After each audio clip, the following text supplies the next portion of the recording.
नमस्ते मित्रों। आज हम आपको इस वीडियो के माध्यम से बताते हैं कि किसान कैसे बर्बाद हो जाता है। लाखों की पूंजी लगाकर कुछ नहीं मिलता उसको, जिससे वो खेती छोड़ देता है और लोगों को भी रोकता है कि आप खेती मत कीजिए क्योंकि इसमें कुछ मिलना मिलाना तो है नहीं। तो इस सूरत में हम क्या करें? हम आपको इस वीडियो के माध्यम से 5 बिंदु बताएंगे जो आपके लिए उपयोगी होंगे। वीडियो आप पूरी देखेंगे तो पूरी जानकारी आपको मिल जाएगी। खेती से हम कैसे कम से कम रिस्क लेकर अच्छा मुनाफा कमाएं, क्योंकि बहुत ज़्यादा लागत लगाकर हमें कुछ नहीं मिलता और हम हताश और निराश हो जाते हैं, जिससे हम खेती छोड़ देते हैं। आइए हम शुरू करते हैं। मित्रों, अगर आपको वीडियो के माध्यम से कुछ उपयोगी जानकारी मिलती हो तो आप हमें सब्सक्राइब करें और हमारा सपोर्ट करें। हम लगातार आपको अच्छी अच्छी वीडियो बनाकर देते रहेंगे। सबसे पहले बिंदु की बात करें तो जहाँ से हम खाद और बीज का चुनाव करते हैं, लाते हैं, और कुछ जो कंपनियों के एजेंट होते हैं उनके बहकावे में आ जाते हैं और हम अपना काफ़ी नुकसान करते हैं। जानिए कैसे, हम बताते हैं आपको। सबसे बड़ी बात ये होती है कि वो लालच देते हैं कि आप एडवांस खेती करिए, एडवांस खेती करके आप अच्छा मुनाफा कमा सकते हैं। और जिस फसल की बुआई हमें 2 महीने बाद करनी है, उसकी नर्सरी या उस फसल की बुआई काफ़ी पहले करा देते हैं, जिससे उन फसलों में काफ़ी रोग आ जाता है या प्राकृतिक आपदा आ जाने से उसमें फल फूल नहीं आता, टेम्परेचर ज़्यादा हो जाता है। तो उस सूरत में हमारा काफ़ी नुकसान होने लगता है। तो हम भाग भाग उनके पास जाते हैं और उनसे तरह तरह की दवाइयाँ लाकर अपने फसलों पर एक्सपेरिमेंट करते रहते हैं, जिससे हमारी ना तो फसल बचती है और ना हमारे पास पैसा बचता है। पैसा तो दुकानदारों के पास जाता है और लाभ उनका होता है, कंपनियों के एजेंटों का लाभ होता है, क्योंकि उनका बीज बिक जाता है। उस सूरत में किसान के साथ केवल छलावा होता है, किसान केवल नुकसान ही खाता है, फ़ायदा उसको नहीं मिल पाता है। जैसा कि आप समझ रहे हैं कि अक्टूबर माह चल रहा है और भारी बारिश हो रही है इस समय भी।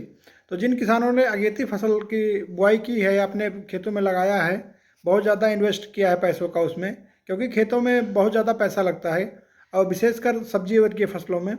तो उस सूरत में उनका काफ़ी नुकसान हो रहा है इस समय, लेकिन वो अपना दुखड़ा किससे रोएं। तो इससे अच्छा है कि समय से खेती थोड़ा की जाए और इनके बहकावे में ना आकर अपने रिस्क के हिसाब से खेती करें, जिससे आपको नुकसान होने का खतरा कम रहे। आइए हम दूसरे बिंदु पर चलते हैं। दूसरे बिंदु में हम आपको ये बताते हैं कि आप अपने अगल बगल देखा देखी ना करें। जैसे आप देख रहे हैं कि हमारे बगल बहुत से किसान किसी विशेष खेती कर रहे हैं, एक ही चीज़ की खेती कर रहे हैं, तो आप बिल्कुल सतर्क हो जाइए और उस खेती का चुनाव ना करें, क्योंकि जब बहुत ज़्यादा किसी चीज़ की खेती हो जाएगी तो उसमें रेट तो मिलना नहीं है, तो आपका नुकसान ही होना है, उसमें आप फ़ायदा नहीं पाएंगे। जैसे अगर बात की जाए तो पिछली बार टमाटर का रेट बहुत अच्छा था, 1000-1200 रुपये 800 रुपये कैरेट तक बिका था।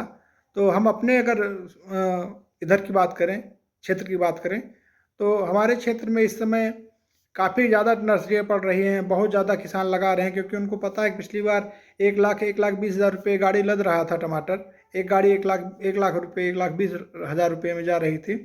तो वो सोच रहे हैं कि अब की भी वही मामला रहेगा, वही रेट रहेगा और उनको भी अच्छा रेट मिलेगा। तो ये उनकी गलती है। पिछली बार रेट मिल चुका है, तब की कोई ज़रूरी नहीं है कि रेट मिलेगा, क्योंकि बहुत ज़्यादा किसान लगा देंगे तो रेट तो ऑटोमेटिक डाउन हो जाना है। क्योंकि मंडियों में जब ज़्यादा माल हो जाएगा तो जो आड़ती होते हैं, जो व्यापारी होते हैं, वो अपने हिसाब से पैसा लगाएंगे, जिससे आपका नुकसान काफ़ी होने का डर रहेगा।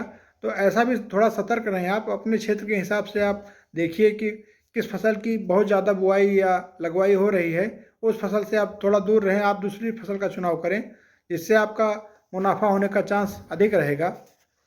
अगर तीसरे बिंदु की बात की जाए तो आप अपने फसलों में उत्पादन पर विशेष ध्यान दें, क्योंकि अगर आप अपनी फसलों से अच्छा उत्पादन नहीं ले पाएंगे तो ऑटोमेटिक आप नुकसान खा जाएंगे। क्योंकि अगर रेट ज़्यादा है तो आप बहुत अच्छा मुनाफा पाएंगे, अगर रेट कम भी है तो आप अपने फसलों की अगर क्वांटिटी बढ़ा लेते हैं, जैसे अगर आप अच्छी मेहनत करेंगे, अगर देखा जाए टमाटर की फसल में, तो आप 400 450 कैरेट तक माल निकाल लेंगे। अगर रेट कम से कम भी रहेगा, मान लीजिए 100 रुपये कैरेट है, फिर भी आप 40-50 हज़ार रुपये एक बीघे से निकाल लेंगे। अगर आपने टाइम टाइम पर उसका स्प्रे शेड्यूल या उसके खाद मैनेजमेंट या तमाम प्रकार का मैनेजमेंट है, पानी है, अगर टाइम टाइम से नहीं दिया उसको, तो उसका उत्पादन ऑटोमेटिक आधा हो जाएगा, 100-200 कैरेट आपका निकलेगा। अगर रेट उस समय कम है तो आप काफ़ी नुकसान खा जाएंगे।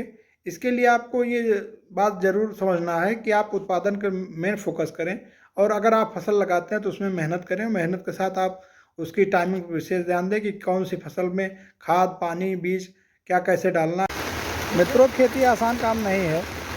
आप जैसा कि आप देख सकते हैं कि इतना मेहनत करके अगर हम फसल तैयार कर रहे हैं तो प्राकृतिक आपदा यानी ईश्वर मेहरबान हो गए हैं।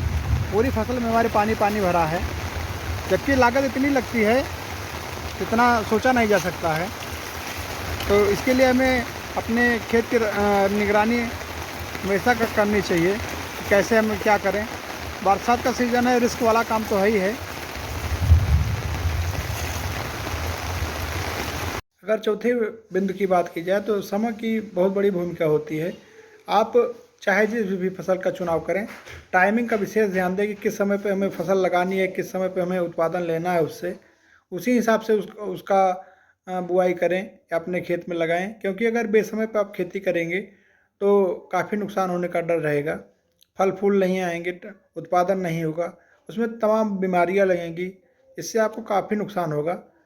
चौथे बिंदु की बात की जाए तो प्राकृतिक आपदा भी है। किसान बहुत मेहनत करे या कुछ भी तैयार कर ले, चाहे जिस टाइम पे तैयार कर ले, अगर ईश्वर नाराज़ हो जाएं या प्राकृतिक आपदा आ जाए, जैसे भारी बारिश हो गई, तूफान आ गया, गन्ने की फसल हमारी खड़ी है, बहुत अच्छी फसल है, और तूफान आ गया, सब गन्ना गिर गया और तमाम बीमारियां लग गई, या दूसरी भी फसल में बीमारियां लग गई प्राकृतिक आपदा से, मान के चलिए अगर वज्रपात हो जाए या भारी बारिश हो जाए, तो उसमें किसान कुछ नहीं कर सकता। उस हालत में किसान तो मार खाएगा ही। तो ऐसे ही हम अपने खेती की बचत कर सकते हैं अगर समय से करें खेती, टाइमिंग से करें। धन्यवाद।